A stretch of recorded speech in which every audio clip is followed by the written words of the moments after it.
बुद्ध आणि त्यांचा धम्म या पुस्तकाचे वाचन. अनाथ पिंडिकाचे प्रवर्तन. सुदत्त हे कोशल देशाची राजधानी श्रावस्ती येथील एक रहिवासी होते. या देशावर राजा प्रसेनजित यांचे राज्य होते. सुदत्त हे त्या राज्याचे कोषाध्यक्ष होते. गरिबांना उदार हस्ते दान देत असल्यामुळे त्यांना अनाथ पिंडक म्हणून ओळखले जात होते. तथागत बुद्ध राजगृह येथे विहार करीत असताना आपल्या व्यक्तिगत कामानिमित्त अनाथ पिंडक राजगृह येथे आले होते. राजगृह येथील व्यापारी संघाच्या प्रमुखाशी अनाथ पिंडिकाच्या भगिनीचा विवाह झाला होता आणि अनाथ पिंडक तेथेच उतरले होते. ज्या वेळेस अनाथ पिंडक तेथे उतरले होते त्यावेळेस श्रेष्ठींच्या येथे तथागत बुद्ध आणि त्यांचे भिक्खुसंघ यांच्याकरिता भोजनदानाची फार मोठ्या प्रमाणात तयारी सुरू होती आणि ते पाहून अनाथ पिंडिकांना असे वाटले की एखाद्या लग्न समारंभ असावा किंवा राजाला आमंत्रण देण्यात आलेले असावे. जेव्हा खरे कारण कळले त्यावेळेस अनाथ पिंडक तथागत बुद्धाच्या दर्शनासाठी इतके आतुर, अधीर आणि उत्सुक झाले की त्या रात्रीच ते तथागतांच्या दर्शनाकरिता निघाले. तथागतांनी त्याच क्षणी त्यांच्या अंतःकरणातील शुद्ध भावना ओळखून त्यांचे दिलासादायक सांत्वनपर शब्दांनी स्वागत केले. आसनस्थ झाल्यावर अनाथ पिंडिकांनी एखाद्या धार्मिक विषयावरील प्रवचन ऐकण्याची इच्छा व्यक्त केली. तथागतांनी त्यांची इच्छा मान्य करून प्रश्न विचारला, आपले जीवन कोण घडवितो? तो ईश्वर वस्तुमात्राचा निर्माता आहे काय? जर ईश्वर निर्माता असेल तर सर्वांना निर्मात्याच्या अधीन राहून निमूटपणे ईश्वरासमोर झुकावे लागले असते. कुंभाराने घडविलेल्या मडक्याप्रमाणे त्याची स्थिती झाली असती. जर ईश्वराने जग निर्माण केले असेल तर दुःख, आपत्ती किंवा पाप अशा गोष्टी नसल्याच पाहिजेत. कारण चांगल्या आणि वाईट अशा दोन्ही गोष्टीची निर्मिती ईश्वरापासूनच झाली असली पाहिजे आणि जर असे नसेल तर याकरिता दुसरे कोणते तरी कारण असले पाहिजे आणि असे असेल तर ईश्वर स्वयंभू असणे शक्यच नाही. याप्रमाणे ईश्वरविषयक विचारांचा बिमोड होतो. पुढे असेही म्हटले जाते की परिपूर्ण हे कारण असू शकत नाही. आपल्या सभोवतालच्या सर्व वस्तू या कोणत्या ना कोणत्या कारणामुळे अस्तित्वात येतात. जसे बीजापासून झाड निर्माण होते, मग सर्वच वस्तूचे एकच सारखे परिपूर्ण कारण कसे असू शकेल? जर तो सर्वत्र पसरलेले, सर्वव्यापी, प्रत्येक वस्तूच्या आत समावलेले असेल तर असेच खचितच वस्तूचे निर्माता होऊ नाही. म्हणजे एकाच वेळी वस्तूच्या आत आणि बाहेर, त्याचबरोबर त्या वस्तूचा निर्माता. आणखी असे म्हटले जाते की स्वत्व हा निर्माता आहे, पण जर का स्वत्व हा निर्माता असेल तर त्याने सर्व सुखदायक वस्तू का निर्माण केल्या नाहीत? सुख आणि दुःख ही वास्तविक वस्तुनिष्ठ सत्य आहेत व ती स्वत्वने निर्माण केलेली कारणे असणे शक्य आहे.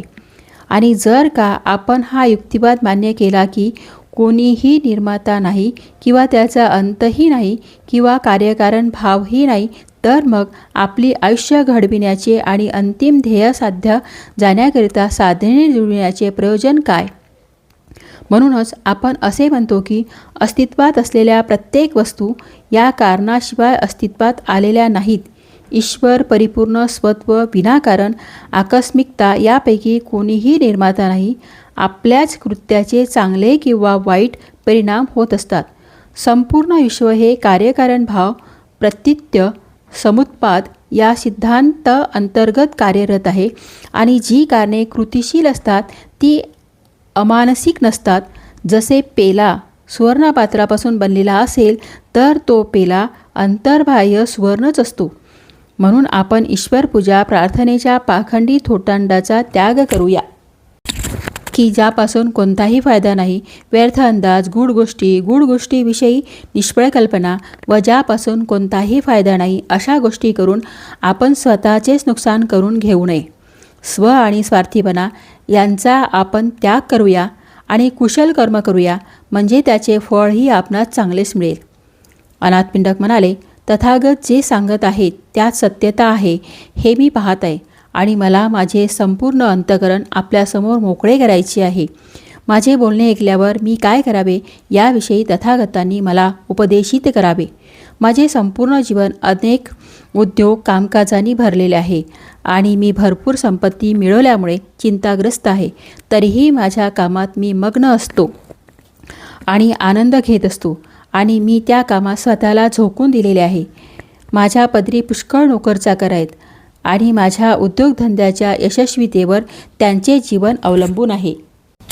आपले शिष्य परिव्रजेच्या सुखाची प्रशंसा करताना आणि जगातील अशांती आणि अस्वस्थता आणि गृहस्थी जीवन यांना दोष देत असतात. तथागतांनी आपल्या राज्याचा व त्यावरील परंपरागत वारसहक्काचा त्याग केला आहे आणि सदाचरणाचा सद्धमाचा मार्ग शोधून निर्वाण कसे प्राप्त करायचे याचे निर्वाण स्वतः प्राप्त करून धारण घालून दिले आहे. जे उचित आहे ते मला करावेसे वाटते आणि माझी उत्कट इच्छा आहे की आपल्या बांधवांची सेवा करावी.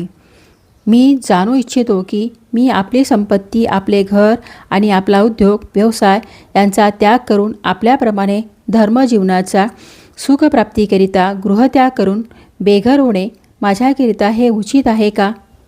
तथागतांचे उत्तर होते, जो व्यक्ती श्रेष्ठ अष्टांगिक मार्गाचा पथिक आहे त्या प्रत्येक व्यक्तीस धर्मजीवनाचे सुख प्राप्त आहे. परंतु जो संपत्तीला आसक्त होऊन चिकटून राहिलेला आहे त्याचे हेच उत्तम मंगल आहे की त्याने आपले हृदय धनाच्या आसक्तीने विषारी न बनविता त्या धनाचा त्याने उचित उपयोग करणे असा व्यक्ती आपल्या बांधवांकरिता एक वरदान आहे. तथागत तुम्हाला सांगतात की तुम्ही गृहस्थीच राहा, आपल्या उद्योगधंद्यात कारभारात अप्रमादपूर्वक कार्यरत राहा.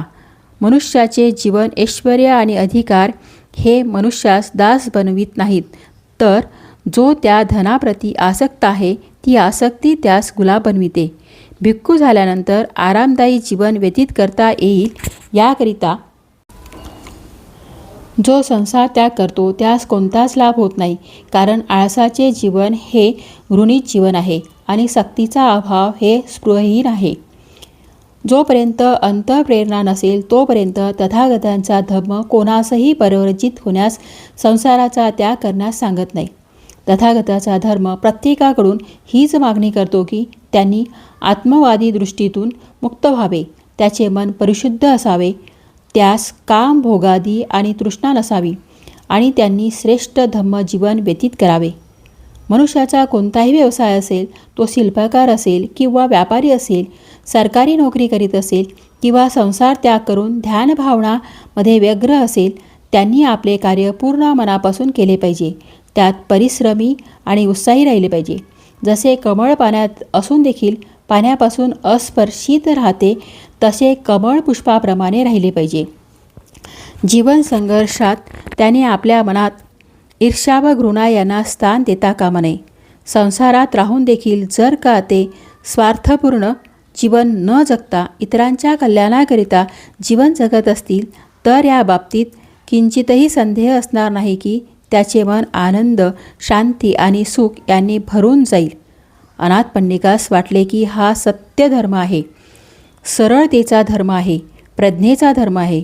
त्यांची तथागतांच्या सद्धर्माप्रती प्रगाढ श्रद्धा निर्माण झाली. अनाथ पिंडिक तथागताच्या चरणावर नतमस्तक झाले आणि प्रार्थना केली, जोपर्यंत जिवंत आहे तोपर्यंत त्यांना शरणागत उपासक म्हणून ओळखले जावे.